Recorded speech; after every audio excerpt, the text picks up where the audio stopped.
Every week, over 6,600 people vacation aboard the world's largest cruise ship. And all those people need to eat 3, 4, 8 times a day. You have to calculate that it's breakfast, lunch, and dinner, plus snacks, plus at night, plus all 24-hour food all around, and that never stops. Ship kitchens run 24/7, manned by a culinary team of more than 1,000 people. They dish out over 30,000 meals every single day, and they do it all from compact kitchens on a rocking ship. So how does all this food make it to the plate? We'll start on the loading dock on a Saturday. This is turnaround day, when all new food is delivered to Deck 2. This is basically a place that you would not like to be on turnaround day when we are loading. It's busy, busy, super busy. That's Jarrett. He orders food for the ship's 23 different restaurants. Every week, Jarrett's got a $1 million shopping budget. All of that is just for 7 days of food. Sometimes Jarrett will tweak his orders based on who's coming aboard. More kids means more chicken fingers. That's how the operation runs. So we monitor it on a daily basis, what has been used, what has not been used, and then we adjust our orders accordingly. But by and large, being in Miami, having the same number of people, it's almost the same every cruise. On turnaround day, 30 trucks arrive at Miami Port. They're carrying 500 pallets worth of inventory, and all that has to be loaded onto the ship by 4 p.m. Any delay in our operation can hamper the sail away of the ship, which is again a big logistic requirement. Over 600,000 pounds of food and drinks are provisioned for just 1 week of sailing. Once on board, everything is moved along the ship's secret highway. This is I-95, and it runs the entire length of the ship, on Deck 2. We separate all the stores to the different locations that they are supposed to go. We have about 20 different storerooms divided into freezers, fridges, walk-in fridges, and rice stores. Seafood, meat, vegetables, and fruit are all divided and stored in separate fridges.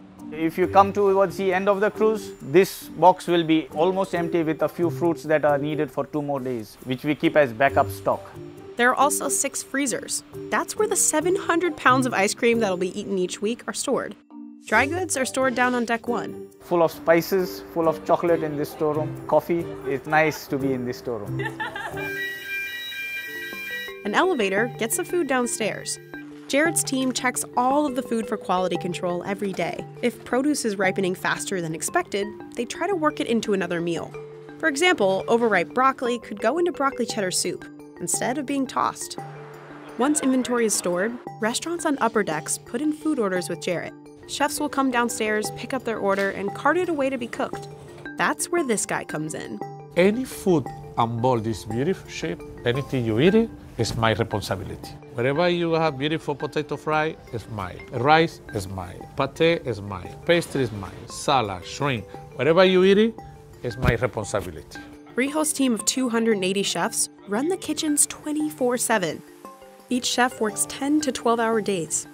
Contracts typically last 4 months without a single day off.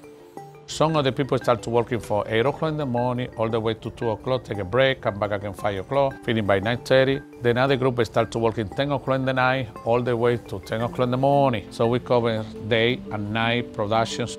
Chefs on board cook up nearly 100 different menus every week. All the menus are developed at Royal Caribbean's Miami headquarters. And every week, chefs stick to the same rotation of menus, cooking up everything from racks of lamb to hand-rolled sushi. The food has to be diverse to match Symphony of the Sea's international passengers, vacationing at all kinds of price points. We try to please everybody and to make sure that everybody find what you're looking for. All the cooking happens in 36 kitchens, or galleys as they're called on a ship. There are 12 specialty restaurants on board, costing up to $50 a person. And each of those restaurants has its own small galley. In those tight quarters, chefs crank out the same menu every day. At Jamie's Italian, it's fresh pasta. At Hooked, it's over 2,000 oysters, shucked per cruise. But the largest amount of food is reserved for the main dining room, which spans 3 decks and serves up to 6,000 people a night. Eating here is included in your ticket. Before food heads up to the main galleys, it starts in one of the prep kitchens, off I-95. There's a butcher shop. Butcher, good morning. Yes, sir. These are the gentlemen looking after all the meat cuts. The butcher goes through about 15,000 pounds of beef and 9,700 pounds of chicken each week. There's also a veggie cutting room and a fish thawing box. Lobster is the most popular dish in main dining. The ship goes through about 2,100 pounds of lobster tails every week. Finally, the food heads upstairs to the main galley. The ship's biggest kitchen is broken down by categories: desserts, bread, cold food, and hot food. In dessert, chefs whip up cakes, chocolates, and 100 different types of pastries. Over in the bread bakery, they make 40 different kinds of bread from all over the world, all from scratch. But the real hustle comes just before the dinner rush. 6,000 hungry passengers in the main dining room. Remember Rijo? Before dinner prep starts, he has to approve all the dishes. Good afternoon. How are you, Chef? Good. Rijo tries each dish and gives his critiques. We're gonna put a little bit more Pernod, a little bit more gala, a little bit more herbs. Very, very good. So this is what aioli. Aioli, we need to put a little bit more for today. Huh? You can see, Chef, how we look. Huh? Take a note, don't forget. That's what we're talking about. Beautiful, beautiful. We don't have any challenge, so we're ready to go.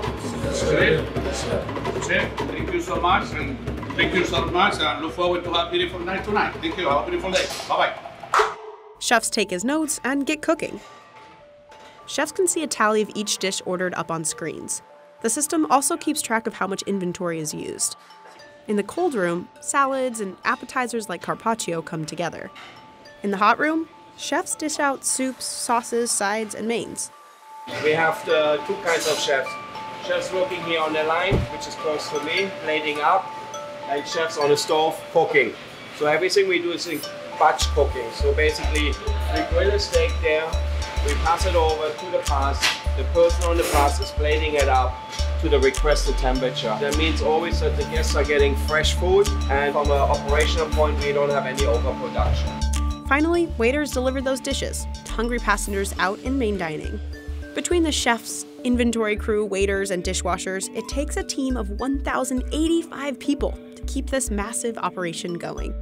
Together, they cook nearly 11 million meals each year, and they're doing it all on a moving ship. The ship is rocking, then all the equipment is built to the ship rocking. Then in whatever moment, maybe the ship move, somebody don't put one brake in one trolley, and you see the trolley flying away. And happen. That's why all the cooks always be the attention with that. But if crew members are doing their job right, passengers won't even know any of it's happening. They'll just get back to eating their 8th meal of the day.